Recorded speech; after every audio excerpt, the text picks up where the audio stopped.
and a huge thank you to anyone who watched any of my previous videos. Welcome back to those of you who have watched my previous videos, and if this is the first time tuning into my podcast, hello and welcome. I hope you enjoy what I have to say. My name is Clarcebeth. I am Crochet Cakes on Instagram and on Ravelry. You can follow me on either social media platform if you wish. First off, I'm going to start with a bit of channel admin, and my big announcement is that I will be changing, or more like naming, these segments of my podcast. I realize it could have been a bit confusing in the middle around, but since this is episode 3, I hope not to make any rookie mistakes, and I hope that everything just flows naturally like in the first video. So I would like to start today by showing you a finished object, and it's not anything I've been working on during my time making the podcast. It's actually something that I got as a present for my birthday and that I made in March, but it still counts because it was 2016, so I wanted to show it. And it's sitting right here. And it's this lovely crochet owl basket. It's a bit disproportionate because it's full of yarn and other bits and bob in here, but this was a pattern that I bought on, well, my brother bought for me on Crafty, and it's just an owl basket made with Cascade ecological wool, and I did hold 4 strands of Cascade ecological wool together. This was a kit, so when you purchase the kit, you get 2 skeins of Cascade ecological wool, and you have to make balls out of them, so you divide them evenly into 4 equal balls.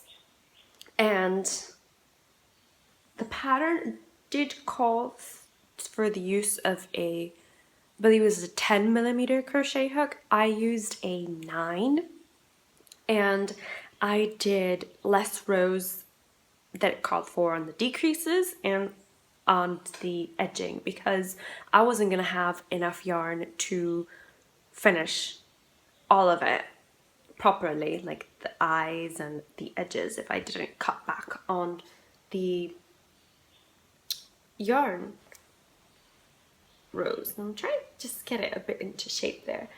I'll show you how much I had left when I finished because it wasn't a lot. So out of all the 4 balls, I just had 1 ball left with a little bit of yarn, which obviously means I wasn't distributing my yarn properly during my balls, but you can see it's just a lovely taupe color. I believe the color was called Mocha, and my brother purchased this kit on Crafty for me. When you purchase the kit, you get a free digital download of the pattern and the yarn that you need. So the second thing I wanted to show you guys was what I promised would be a finished object this week, but it is not. But I am proud to say it is a 9 3/4 finished object, and it is my Woodland bag. Look at it, guys. It's all fat at the bottom. So the only thing I'm missing to put here is the handles, and it's because I really couldn't decide on what handles I wanted to do for the bag. I thought about crocheting the handles, I thought about maybe just buying some pre-made leather handles, and I thought about doing fabric handles. I honestly just did not know what to choose for the bag, so if anybody has any suggestions, please comment down below or PM me on Instagram or message me on Ravelry if you have any suggestions. So I finished with my beautiful lace here. This is the back of the bag and this is the front. You can see the front has some extra ribbon that I had just laying around. I bought this ages ago in Michael's. We don't have a Michael's anymore in Puerto Rico, but when I lived in Syracuse for 2 years, I ventured to Michael's a lot. So there's this one. The sides of the bag I gathered with the Joshua Tree yarn, and the front and back of the bag I gathered it with a 100% cotton yarn. I believe it's called, the color is called taupe, and that was because I didn't want the handle fabric to stretch a lot, so I gathered it differently. The inside is, as you can see, the lining is this fabric that I had shown before. It's lovely green and I really love the feel of it. The fabric is 60% cotton, 40% polyester. One thing I wish, two things actually, that I wish I would have done differently with this bag is the decorative ribbon. I wish I would have extended it all the way to the corner, because you can see there's kind of a gap where the decoration doesn't have decoration, and I wanted to fix that.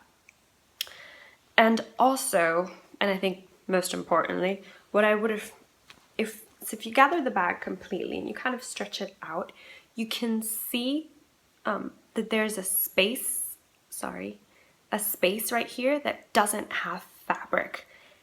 And the fabric is kind of like an inch to the top, and I would have had to make my lining just a bit flimsier so it would stretch with the bag.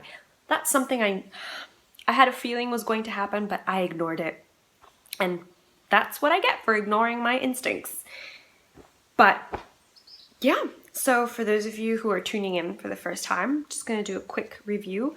I crocheted this using a 5mm boy crochet hook, size H boy crochet hook.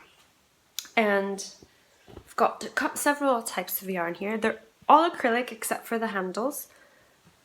This one is kind of like an ivory white, Red Heart Super Saver. No idea the name of the color though.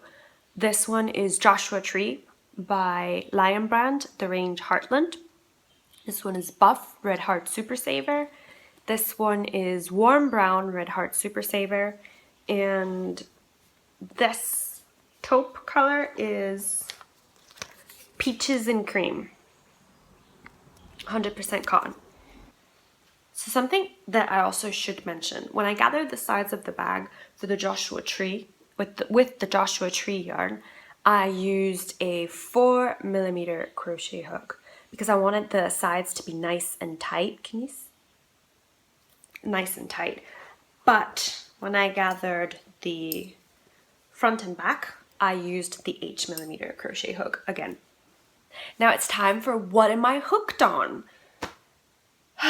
Well, what am I hooked on? Well, nothing new that I haven't shown before, but this is my pineapple sweater, and perhaps you will feel that there hasn't been a lot of improvement with the crocheting, a lot of improvement crochet wise, but as you saw in the beginning of the video, I frogged it. I ripped it all apart and I started again. Why? Because it was kind of driving me crazy that I didn't have the 2 rows of double crochet that you were supposed to begin with. Sorry about that. My dog is, he's upset he's not in the podcast. So, moving on with the pineapple sweater, as you saw, I ripped it all back. Because other than the fact that I thought I should have the 2 rows of double crochet, I made a mistake somewhere in the lace repeat and I couldn't find it. So I just thought, you know what, I keep going back on the rows trying to find that mistake. Probably did it somewhere in the beginning. So let me just rip it all back and start. And I did. And something that I have to confess, which is very naughty, very, very naughty, is that I do not do gauge swatches. I usually buy enough yarn to finish my project, complete my project, but I've never actually done a gauge swatch. I know I crochet tightly, So in some instances, if it's, for example, a garment that I want to wear, I will still knit with the recommended crochet hook because I want the garment to be tight around my body. But for this one, I also use the recommended crochet hook, but, you know, not the recommended yarn.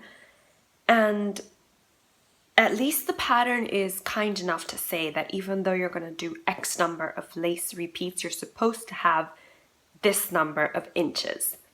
So I like it when it says that because I know I crochet tightly. So if the number says do 20 lace repeats, but you're going to have 40 inches, then I know I'm probably going to do more than 20 lace repeats and to get to those 40 inches.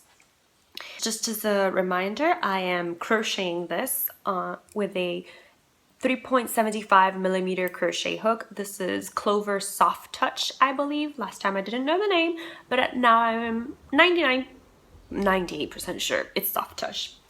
And I am using Cascade Ultra Pima Fine Cotton, which I think is discontinued.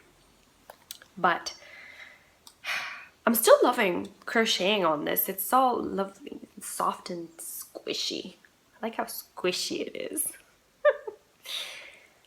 And right now I'm on my second ball of yarn, I believe. So hopefully I will have some progress, lots of progress, the next time I do show my pineapple sweater. The other thing that I've been hooked on, as I mentioned last week, was the blanket squares. I wanted to start crocheting a summery blanket, so no wool, no acrylic, no polyester, no nylon, nothing except cotton, 100% cotton. And I had shown you a square I had done previously last week. This week, well, 2 weeks ago, this week I have only done one more sweater, one more square. Why did I say sweater? God, one more square. And oh, the colors are showing up really lovely. Heads up, almost all the cotton yarn that I own is by the Peaches and Cream company. In this case, the colorway is Hampton Twists. You can see it here. It's got whites, soft yellow, light browns, and reds going through it. So I thought it paired really well with this one, which is also Peaches and Cream, but I have no idea the name of it. I lost the ball band. I'm very, very bad with preserving ball bands for future projects. So, but I am 80% sure it was called Rouge, which I thought it was silly because you can see it's almost sort of like a salmon pink. It's not really red. But anywho, I am also crocheting this on an H millimeter crochet hook, also from Boy, and it's the Vintage Granny Square pattern by Happy Berry Crochet. I highly recommend you watch any of her videos. I find them all very lovely, informative, very well done, and I also thoroughly enjoy Bob Wilson's 123 crochet tutorials. They're lovely. She explains well. Her projects are quick crochets and she's very thorough with her explanations in the video. So getting back to the yarn, all my scraps are mostly this one. I've got huge quantities of the Rouge as well. So I think a lot of squares will feature this combination. And the other leftover one that I had is the taupe from the bag. So I do have lots of yarny goodness for this project, and I hope that by next time I will at least have 4 squares, and I will have bought the yarn to slip stitch join my lovely little squares. It's not very stretchy right now, but it will be when I block it. So kind of excited and I really want to crochet more squares. They don't take that long actually. The video tutorial I believe is 52 minutes long, but when I'm sitting down crocheting on the square, I don't feel that it's 52 minutes. That's just me. Somebody might think it's eternal. And those are the only two things I'm hooked on right now. So that means it's time for my other segment, which is my knitting experiment.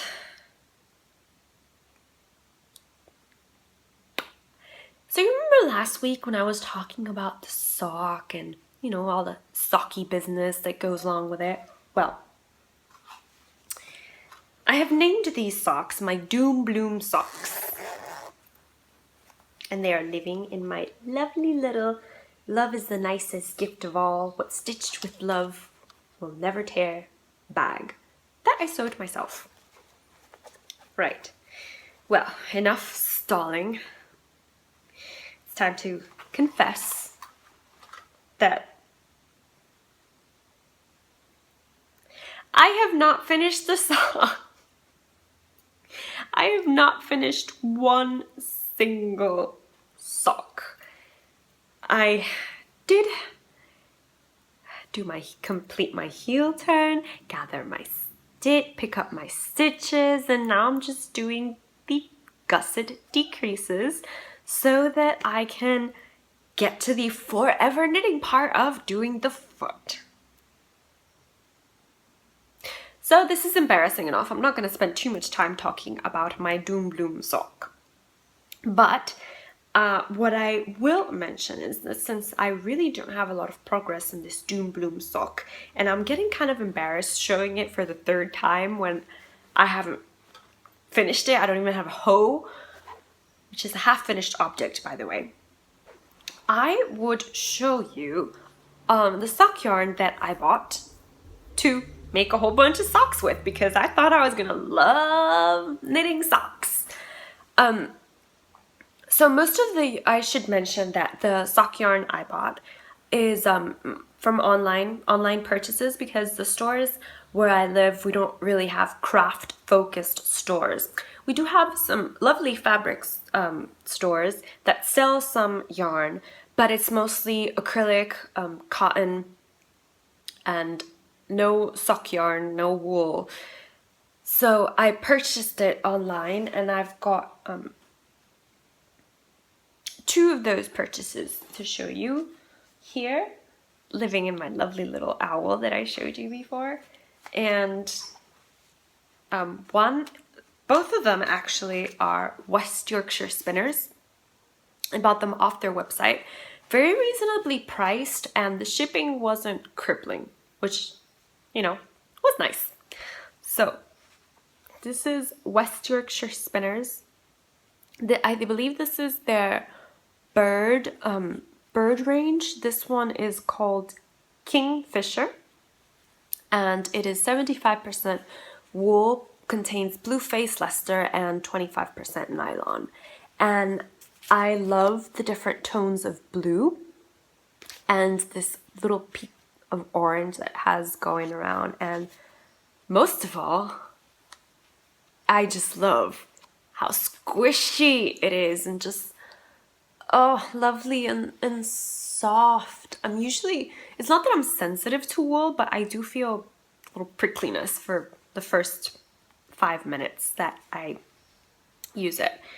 But I would love to knit socks so that I can just wear lovely squishy socks. The other colorway I bought was Goldfinch, and this one, it was my favorite of the bird range that they had. I really love all the different colors going through it, especially the yellow with the white and the gray and the browns. I absolutely just love it. This one's also 75% wool, 25% nylon, and it contains 35% blue-faced Leicester.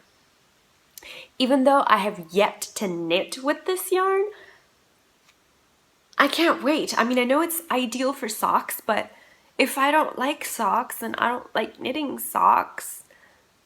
Okay, can I just... Oh. Maybe I will like knitting socks after I get better at knitting. Who knows? But I can't wait to just, even if I don't really wish to cast on more socks so that I can just have this lovely squishy goodness. I could use these as pillows. That's how much I just love how squishy they are. They're just lovely. The other yarn that I have is one of the yarns that my parents brought back from Germany for me, and it is by Lang Yarns. It's called Super Socks, and it is a cotton wool blend, and it's also extra squishy, but this is like Play-Doh squishy, if it makes sense, whilst West Yorkshire Spinner is just like, I want to cuddle with you squishy.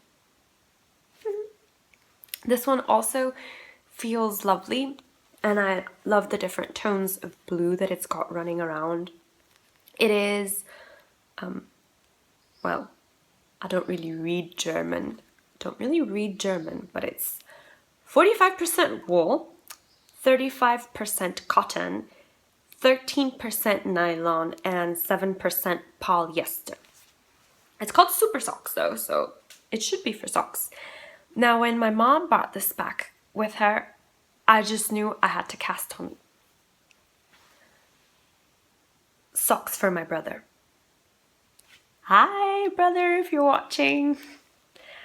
And I already had kind of like a pattern in mind. I wanted something texture because I'm ambitious that way. His birthday's in November.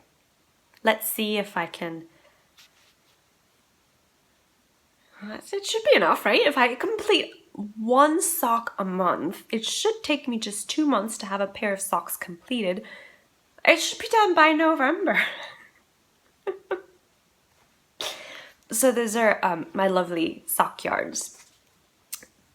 We're almost at the end of this podcast, and I wanted to just do a what's in the making, you know?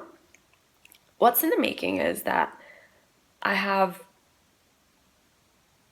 as I mentioned previously, I'm learning how to sew.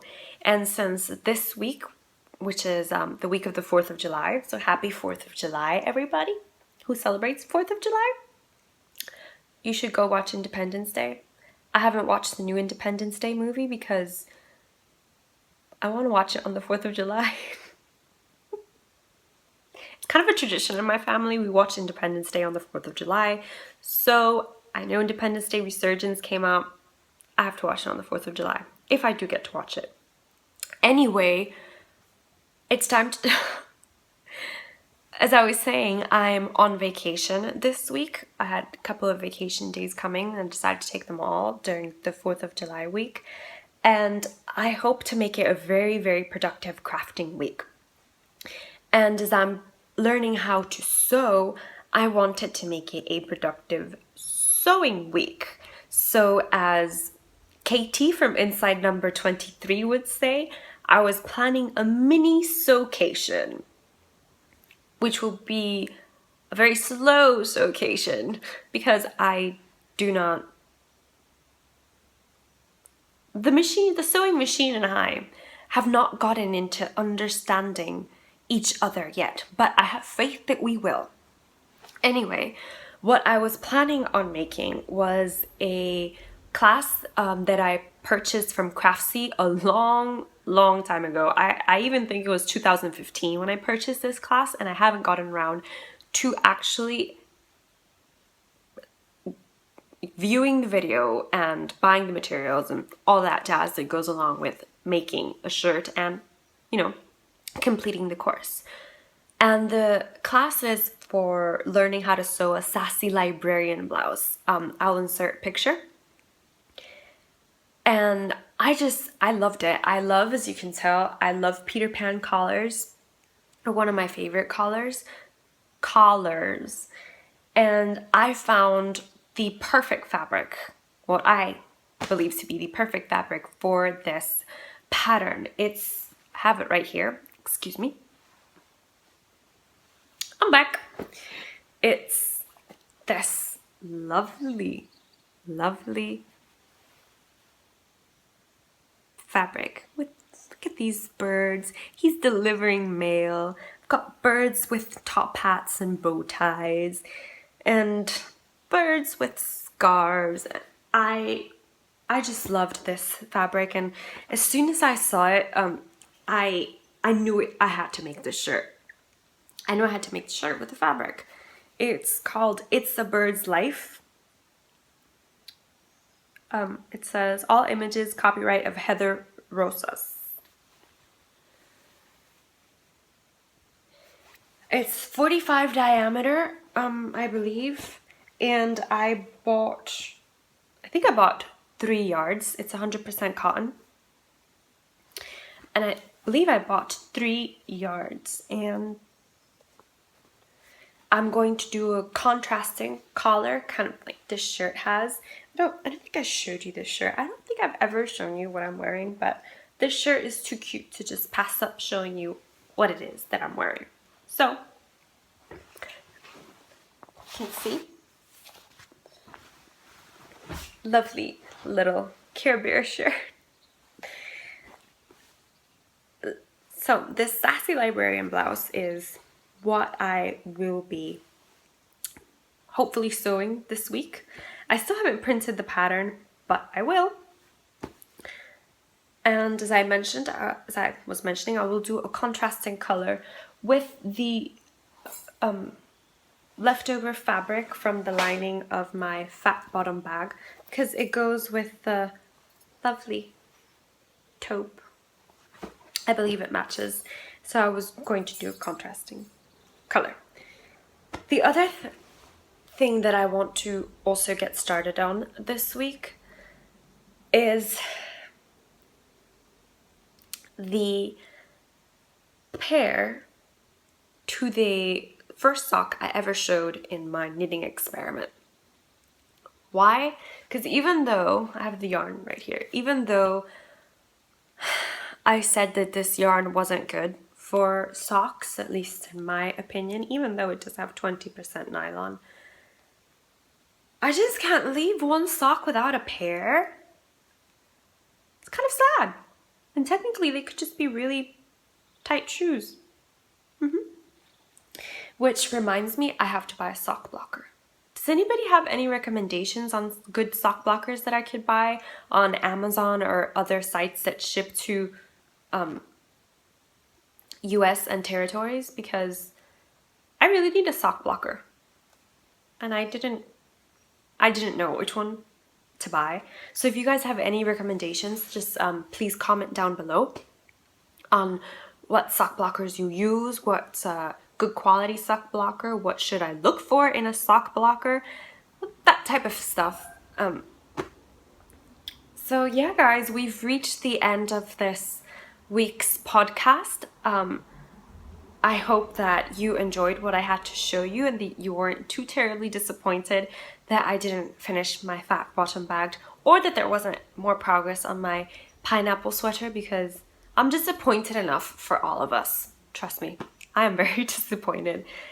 Thank you for just sharing a little bit of your time with me, you know, hanging out in my little YouTube corner. I hope to see you all again soon. And oh, before I forget, I mentioned that I was going to be on vacation this week, so I was thinking about doing maybe a